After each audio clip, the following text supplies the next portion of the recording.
Hello. There's a few things I want to cover in this one, so bear with me. I was just looking at a video of a clash in Worcester recently between the EDL and presumably local Muslims and counter demonstrators.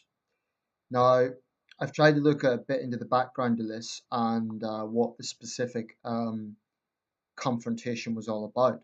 Apparently, there are plans for a new mosque in the city of Worcester, costing £3 million, which is a lot of money for any religious building. But according to, if you type in Worcester Mosque, the Wikipedia map comes up with three mosques already in the city. So I don't know what the demographics of Worcester are regarding how many practicing Muslims there are, but certainly an expensive religious building of any kind would be controversial. But it has to be said, in the current environment, any new mosques are going to raise a certain degree of controversy. I remember when there was plans for a new mosque here in Sunderland, that there was no clashes, but it did raise some local consternations. Now, there was trouble, and it's always a case of one side's group against another. Certainly, most of the opinions on the main video that I came across were saying that it was the Muslim counter demonstrators that started the violence. Definitely, I saw from what I could see in the video, and I wasn't there, but from what I could see in the video, both sides are kind of trying to square up to the other. Often in this situation, it's the police I feel most sorry for. The reason being is that they'll always be blamed by both sides. I mean, it wasn't just Muslim counter demonstrators. Wherever the ADL are, you get the far left types like the anti-fascist groups, so called, who often wear balaclavas and they're violent, and they always accuse the police of protecting the far right, but then neo-nationalists accuse the police of being heavy-handed on them. So the police can't really win. They're criticised by everyone. And it's a very difficult thing to do, to try and police that sort of tense situation. Um, as I understand it, this was a planned demonstration by the ADL. There was a planned route, and it didn't go according to plan, according to the mayor, Councillor Jabba Riaz. Um, this is a quotation from the Worcester newspaper. From a policing perspective, it didn't go quite according to plan, as the route was slightly changed, and the intervention of some of the local community wasn't anticipated as originally thought. That put a completely different twist on things. I don't know exactly what that means.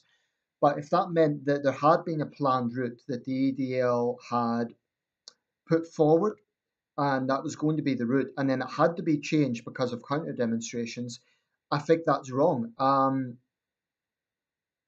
In a democracy, the issue of peaceful freedom of assembly is fundamental, regardless of who is demonstrating. And if the EDL had told the local council about their plans, that's one thing. I don't know if they did or not.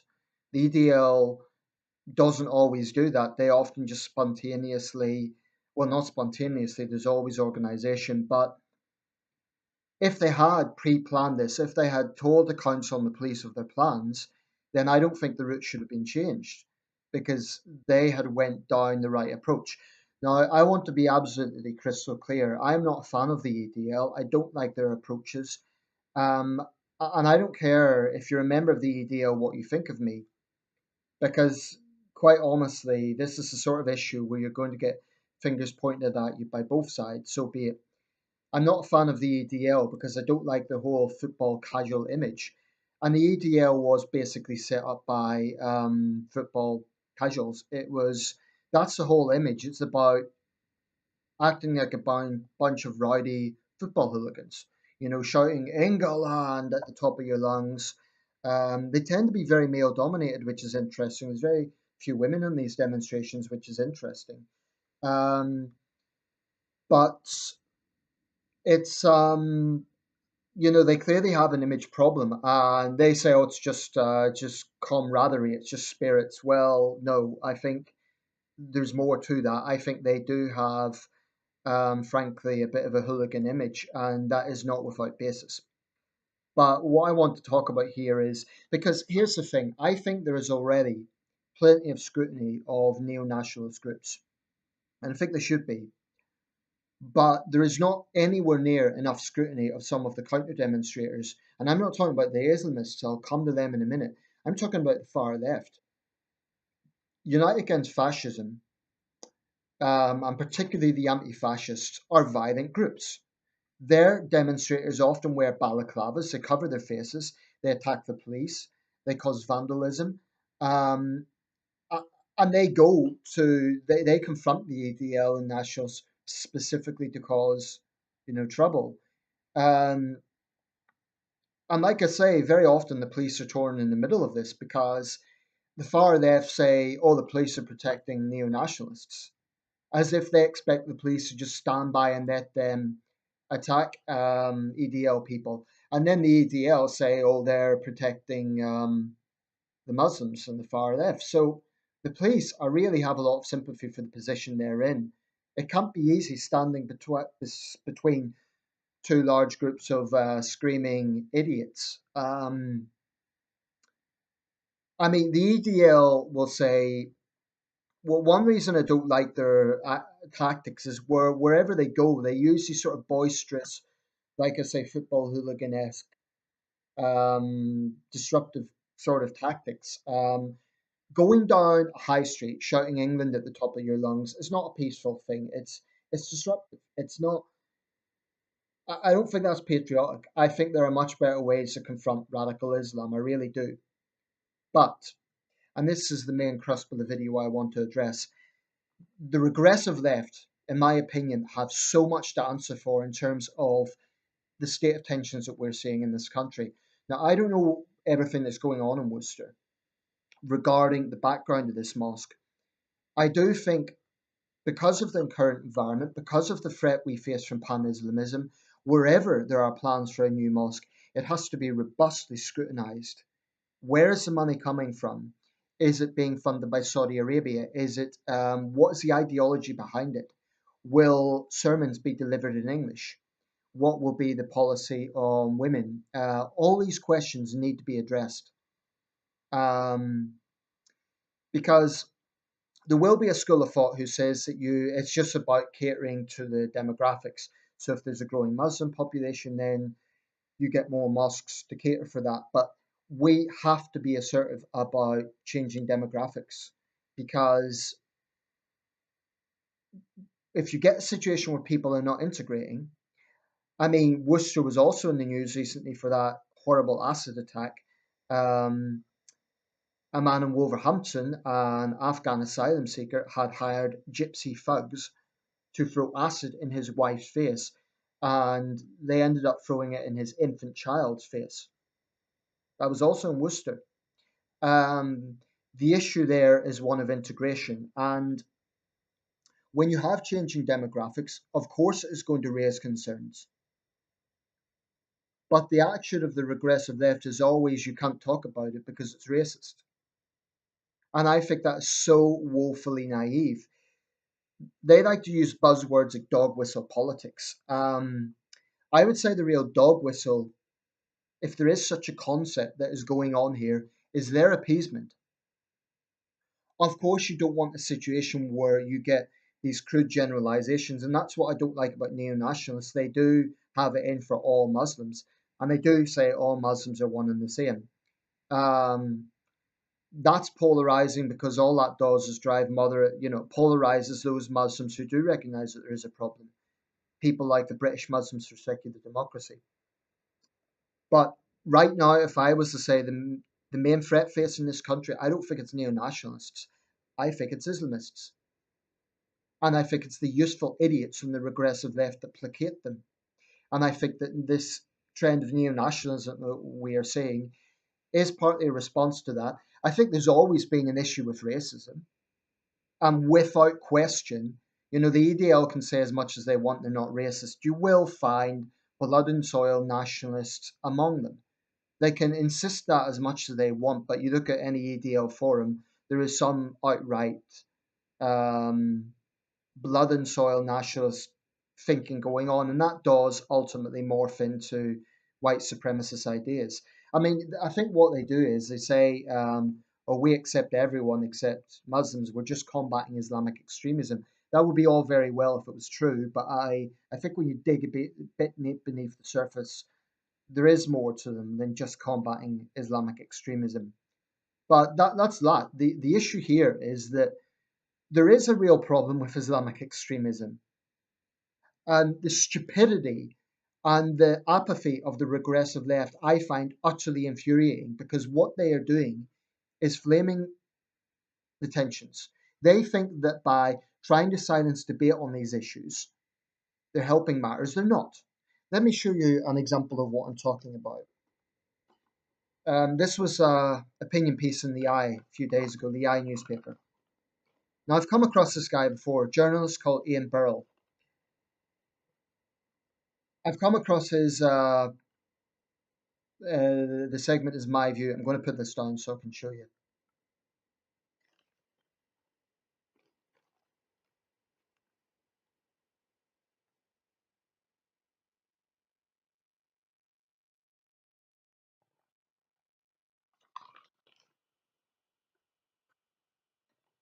Islamophobia should be called out. The rise of the right has fueled something nasty in society. So basically, this is, he has one or two points that I would agree with, but most of this is deflection. Most of this is virtue signaling drivel. It's he actually had the audacity to bemoan the fact that the Labour MP Sarah Champion is being hailed for her the fact that she spoke out on the abuse scandals on Rotherham, on Telford. He's bemoaning the fact that people are calling her brave for doing so. But it was the right thing to do as an MP to try and raise awareness of those cases. And it is a simple fact that the young girls in those cases did not get justice sooner because of the gutless political correctness that talking about the issue, talking about the fact that the predators happen to be British Pakistani men, would be deemed as racist by idiots like Ian Burrell. I mean, what this amounts to is the worst sort of regressive apologism, and it is utterly despicable. He has, of course, he says, clearly there are problems in some places with abusive gangs. A sentence out of an entire piece. I don't know how many words. That's about as far as he will go in acknowledging there's a problem, and it's utterly gutless. And I have no problem saying that because I think it is. I wrote to the Eye. Of course, I haven't bothered publishing my counter letter. Um, the Eye isn't as far left as the Guardian, but it's definitely, they're not as bad as the Guardian. They do occasionally, they will occasionally kind of have a reasonable point of view regarding honesty on these issues. But I mean, I should say that's Ian Burrell's opinion. It's not necessarily the opinion of the Eye, but if they don't allow, I don't even care if it's me. I just hope they allow someone to counter that narrative, because what he is doing there is providing the sort of nonsense, the sort of regressive left rhetoric that stops these things being discussed in the first place. What Ian Burrell and those of his mindset need to understand is that the far right and the neo-nationals are rising because there's a very strong perception that the establishment will not take these problems seriously. Now, they will counter, but a rapist is just a rapist, a predator is just a predator, and you get white predators. Of course you do. I haven't seen anybody claim that you don't get white pedophiles and you don't get white predators. Of course you do. But in these cases, there has been a disproportionate situation going on where the defendants have been British Pakistani men and the victims have been overwhelmingly poor white girls. This is not dog whistle scaremongering, this is just the facts. And there is a racist issue there because these evil men preyed on these girls because they thought they would be easy, because they saw them as white trash. And it's The regressive left would say, "Oh, you're just fear mongering, you're just race baiting," in that sense. But by refusing to recognize the facts, they're part of the problem. I am a strong believer that where there is a problem, you have to talk about it. You cannot. No issue can be taboo. You have to talk about it.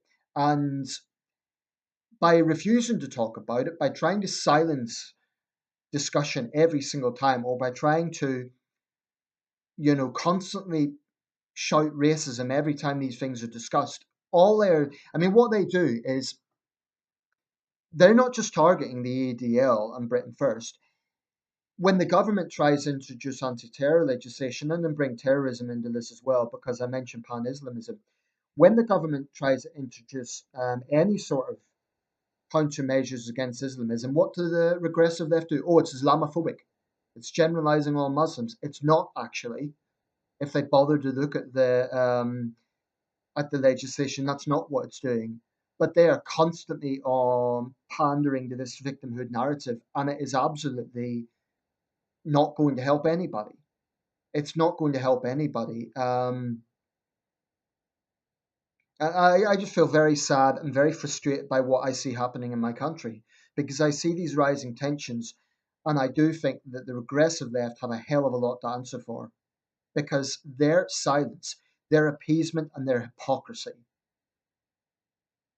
is really adding to this. Now, some people might say, "Oh, but Nathan, the regressive left, the far left, they're a minority." But the problem is, polite liberals, frankly, centrists,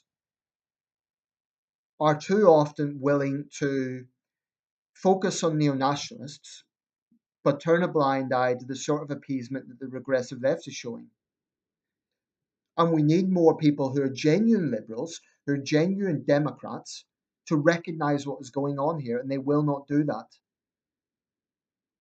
I don't know how Ian Burrow would describe his politics, but that opinion piece is absolutely deflective. He refuses to talk, or refuses to recognize, I should say, the fact that it was the fear of racism that prevented these cases being fully dealt with in the first place. So why does the far right rise? Because then they look at these cases and they fill the vacuum. Let's look at the Tommy Robinson situation. Nigel Farage made this point. Technically, Tommy Robinson has probably broken a lot of laws. I mean, not just the most recent thing about contempt of court, but it goes back further than that. The point here is less to do with that and more to do with the perception. And the thing is, Tommy Robinson supporters, what do they see? They see a white working class lad being punished for speaking the truth as they see it. The truth about grooming gangs, for example, and that is the truth. That is the truth. There has been a problem. So they see that as him being punished for telling the truth. Now, there are legal issues going on there. Tommy Robinson is not the saint that he's made out to be. He is not the great crusader of truth that he's always made out to be. I think the guy's got a quick temper, and I think he does have. I mean, even leave aside the whole racial issue, leave aside the Islamic issue. He's got multiple offences for violent disorder, among other things.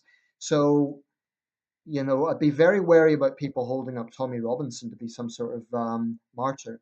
But that is a perception, and that's what the idiots of the regressive left cannot fathom. Well, forget the regressive left, it's even polite society. If you're more bothered by Tommy Robinson than you are about the acid attack on a toddler, there's something wrong with you. There really is.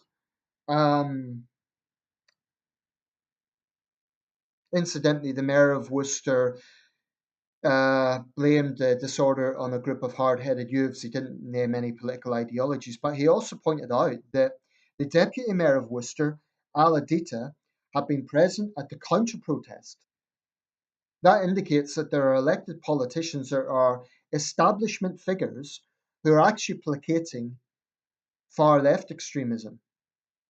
And if you look at the video, the counter-protesters were hardly helping matters. They weren't peacefully kind of saying, "No, we don't want the EDL here." They were trying to get in there. They were trying to, get into fistfights with them. They were pushing the police.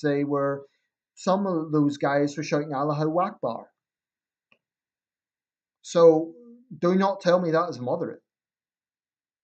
Um, what I feel most frustrated by is I identify with the political centre. I have no time for blood and soil nationalism, and I am very wary of the EDL, Britain First, and other such groups. But if I was to say the biggest threat to security in this country today, I would say it's somewhere between Russian state interference and Pan-Islamism. Probably I'd put Pan-Islamism at number one. I'd put the Russian state at number two. Then I'd probably put somewhere between the far left and the far right. Well, we're facing these multiple challenges, and I'm very concerned about it because I think we're going to see situations like this more and more often. So there's ways that this can be. I mean, if you're building a mosque purely on economic grounds, like the aesthetics of a city, or it seems that they're only looking at it from an economic perspective and not from a point of integration, from a point of, well, where is this mosque being funded by? Will sermons be in English? And so on. So there's a lot of things to consider. But what I find, I'm going to close with this. Ian Burrell's piece to me represents everything that's wrong with the regressive left. Um, I just think it's utterly nauseating. He's bemoaning the rise of the far right, and he's blaming the establishment for the rise of the far right. What he's utterly failing to realise is that it is ignoring the very real problems of Pan-Islamism. It is ignoring the problem of grooming gangs. That's what fuels neo-nationalist groups. And you can argue about whether they're right or wrong, but that is what is happening. And it might well be that they're taking advantage of those things to further another agenda. But it is happening, and I just think it's very sad and very deeply, deeply frustrating because when, let's say, establishment figures or polite society, anyone in polite society does stand up and talk about these things, then regressive left idiots, again, Burrell, in fact, read this out. I am often shocked by the bigotry on this issue, spewing from otherwise impeccable liberal mouths. Spewing from otherwise impeccable. Does this idiot, Ian Burrell, and I've no respect for his views, does he really, does he want blasphemy laws? Does he want a situation where these problems are simply not discussed? Because that is the message he's sending out. I have a very good mind to email him and give him a piece of my mind. But, it would be, I think it would be counterproductive, and it would just be, I guess it would be my ego, to be honest, because it wouldn't be about, it wouldn't change his views. It wouldn't. But I do think he should be challenged. The fact that he was bemoaning the fact that Sarah Champion, who's far braver than he is, was trying to do the right thing. It's pathetic. If I can find the article, I'll put a link to it. Unfortunately, in Burrell's not alone. There are a lot of people on the left with his sort of mentality. But what gets me is this idea that they hide behind the mantle of liberalism. A true liberal would recognize that one of the greatest threats, if not the greatest threat, to secular liberal democracy is Pan-Islamism. So what do? They churn out the Islamophobia card. I'm not saying that there are not situations where Muslims can be unfairly targeted by neo-nationalist groups. So, for example, you do get examples of hate crime leveled at Muslims. There was an elderly man in Birmingham murdered a few years ago by a neo-Nazi. So it does happen. But I prefer to say anti-Muslim bigotry or anti-Muslim hate crime when we're talking about hate crimes against Muslims. Islamophobia is a problematic term. You never hear Christian phobia. So why should Islam have a special right not to be criticized? That's what Ian Burrell and others need to answer. Why does he think Islam shouldn't be criticized? I don't know. I might email him just for the hell of it, just so that he is not unchallenged. So it's a matter of record that he did not go unchallenged. Because having a view in a newspaper is a position of privilege in a sense. You're putting that out to millions of people, and I think that's a view that should not go unchallenged. So if I isn't going to publish my letter, I'm going to make it direct. I won't make any threats, or I'm not like that. I'm not going to do that. But I think he needs to hear a counter view, and I think that it represents everything that is wrong with the regressive left. I just find it utterly insufferable, because they're part of the problem. What they're doing by appeasing these issues is, you know, allowing neo-nationalists to fill the vacuum and say, well, polite society doesn't care, or the establishment doesn't care, so-called liberals don't care, we're the only ones doing something about this. And quite frankly, that may well be the case. If the EDL had made a lot of noise about the grooming scandals, would it have got the attention it later got? And even that was muted. The BBC failed to report on the Telford situation. I think that is a shameful dereliction of journalistic duty. So I can see a lot of situations arising, and I'm concerned. Unless we really start to get assertive, unless we start looking at the fact that Islam, wherever you have Islamic majority countries, there is persecution and subjugation of minorities. Now, that is just a fact. At the moment, we're not being taken over by Muslims or anything like that. But I do think we need very, very careful scrutiny of new mosques.